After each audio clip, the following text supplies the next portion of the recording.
वैसे शंकर जी ने हिमालय की दोनों पुत्रियों को स्वीकार किया। हिमालय नंदिनी है पार्वती गिरिजा, और हिमालय नंदिनी ही है भगवती गंगा। हिमालय से ही तो गंगा जी प्रकट होती हैं। तो हिमालय की एक पुत्री को तो मस्तक पर बिठाया और हिमालय की दूसरी पुत्री को गोद में बिठाया है। एक पुत्री को मस्तक पर क्यों बिठाया?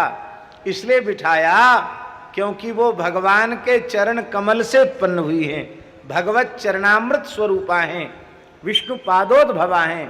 और वैष्णव तो विष्णु पादोदक को मस्तक पर धारण करता ही है। अकाल मृत्युहरणम सर्वव्याधि विनाशनम विष्णो पादोदकम पीत्वा शिरसा धारयाम्यहम, मस्तक पर धारण करता है। इस भाव से उन्होंने भगवती गंगा को अपनी जटाओं में विराजमान किया है। और पार्वती को भी इसी भाव से अंक में विराजमान किया है कि भक्त को हम विशेष आदर देते हैं। और हमारे समान आसन पर ही होंगी तो विशेष आदर कहाँ हुआ? फिर तो समान भाव हो गया, हमारे भाव में अंतर आ गया। इसलिए स्वयं जिस व्याघ्र चर्म पर बैठे हैं और अपने से भी जंघा पर अपने अंक में बिठाया है, मानो अपने से भी उच्चासन भगवती जगदम्बा को प्रदान किया है। यस्यांके च विभाति, विभाति माने उनकी अंक में भगवती जगदम्बा पार्वती विशेष रूप में शोभायमान हो रही है।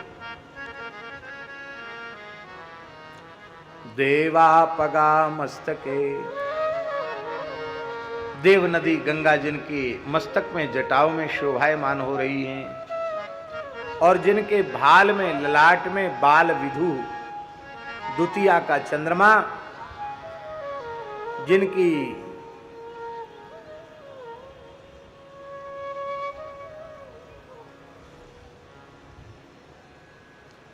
जाह्नवी फेन लेखेव यन मूर्धनि शशिन कला। क्या? जाह्नवी फेन लेखेव यन मूर्धनि शशिन कला। जब जल विशेष रूप में ऊपर से नीचे गिरता है या उच्छलित होता है तो पानी के भी मथने से उसमें फेन उत्पन्न हो जाता है।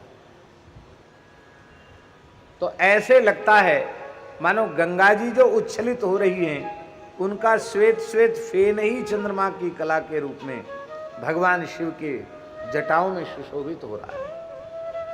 इसलिए किसी भी महीने के शुक्ल पक्ष की द्वितीया तिथि को चंद्र दर्शन किया जाता है। उस दिन चंद्र दर्शन करने से भगवान शिव के दर्शन का फल प्राप्त होता है। इसलिए पंचांग में लिखा रहता है चंद्र दर्शन, आज चंद्रमा का दर्शन।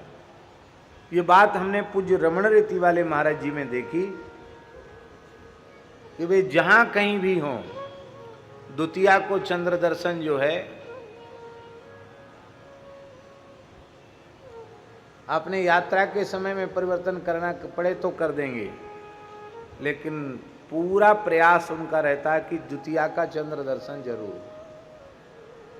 और जब तक चंद्रोदय रहेगा तब तक एकांत में चंद्रमा को दुग्ध से अर्घ देना, श्वेत चंदन श्वेत पुष्प से पूजन करना, अक्षत से पूजन करना और उतनी देर तक मंत्र का जप करना मुक्ता माला पर, फिर साष्टांग प्रणाम करना।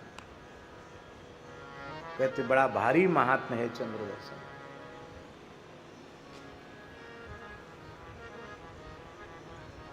बालकांड में गोस्वामी जी ने कहा वंदे बोधमयम नित्यम गुरुम शंकर रूपिणम यमाश्रितो हि वक्रोपि चंद्रः सर्वत्र वंद्यते। द्वितीया का चंद्रमा सबसे कम है, एकदम सूक्ष्म टेढ़ा चंद्रमा है, लेकिन उनके ललाट में सुशोभित होने के कारण वह वक्र चंद्रमा द्वितीया का चंद्रमा भी सबके द्वारा वंदनीय हो जाता है। भगवान जिसे स्वीकार कर लेते हैं वो वंदनीय हो जाता है। गले च गरलम जिनके कंठ में गरल है, कालकूट नाम का विष जिनके कंठ में है। बड़ा सुंदर भाव है। मुख में विष नहीं है, मुख में तो राम नाम है, कथा कीर्तन है, मुख में विष नहीं है। हृदय में भी श्री ठाकुर जी विराजमान है, श्री जी विराजमान है। वृंदावन अयोध्या सब हृदय में भोले बाबा के बसे हुए हैं। विष कहाँ है?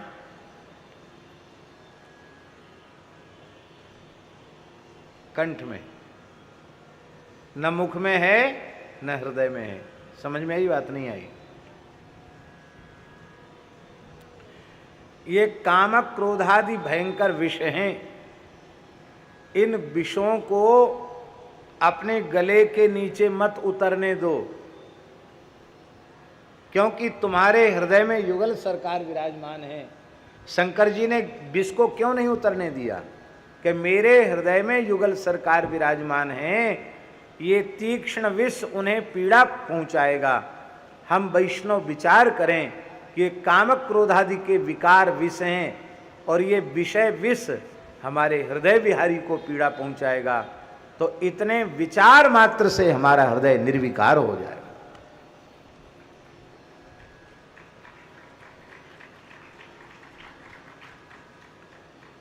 कंठ में भी रोक लिया, न मुख में आने दिया न हृदय में आने दिया, कंठ में रोक लिया।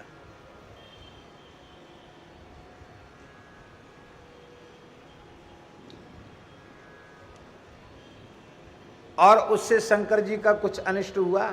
नहीं हुआ। यच्चकार गले नीलम तच्च साधोर विभूषणम। गले में जो नीला चिन्ह है वो भगवान शंकर के कंठ में ऐसे लगा मानो भगवान शिव ने कोई नील मणि अपने कंठ में धारण कर रखी हो। और भगवान का कुछ बिगड़ा तो नहीं, एक नाम और बढ़ गया, उनका नाम नीलकंठ हो गया। बोलो नीलकंठ भगवान की जय।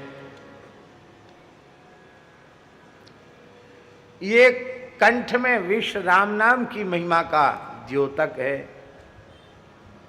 नाम प्रभाव जानी शिवनी को, कालकूट फल दीन अमीन को। यस्योर सिव्याल राट, जिनके वक्षस्थल पर शेष नांग विराजमान। व्याल राट माने भगवान शेष।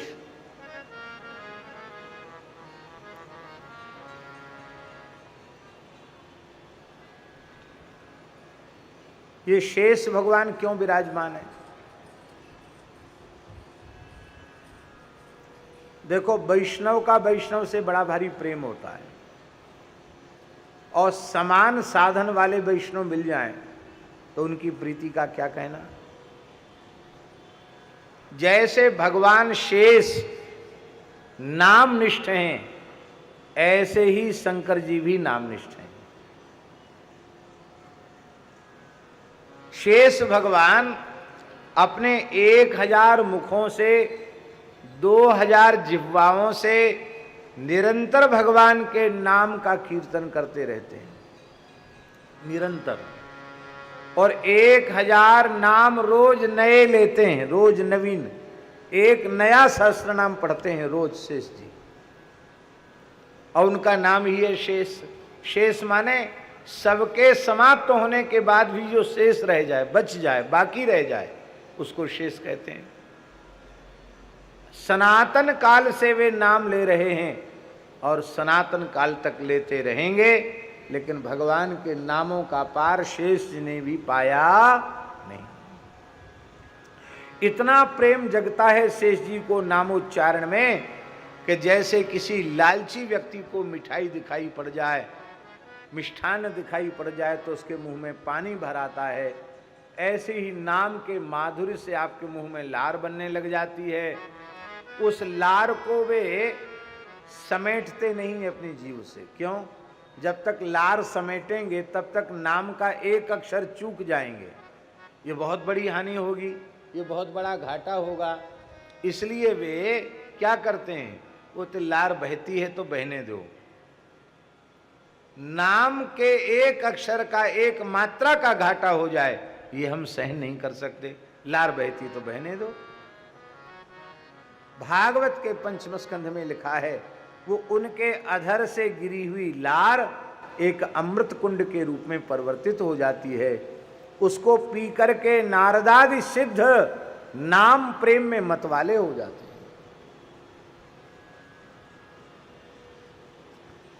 अच्छा एक बात बताओ, शेष जी सर्पराट नागराज स्वरूप में, व्यालराट स्वरूप में,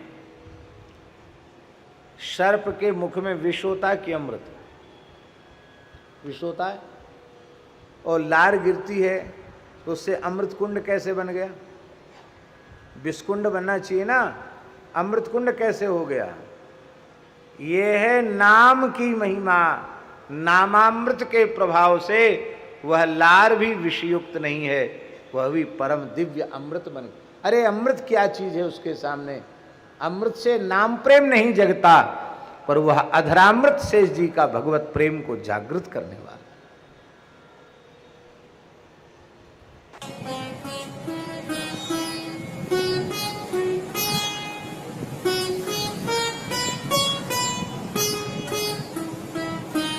श्री सीताराम प्रतिदिन सत्संग एवं दर्शन के लिए श्री महाराज जी के ऑफिशियल चैनल को जरूर सब्सक्राइब करें।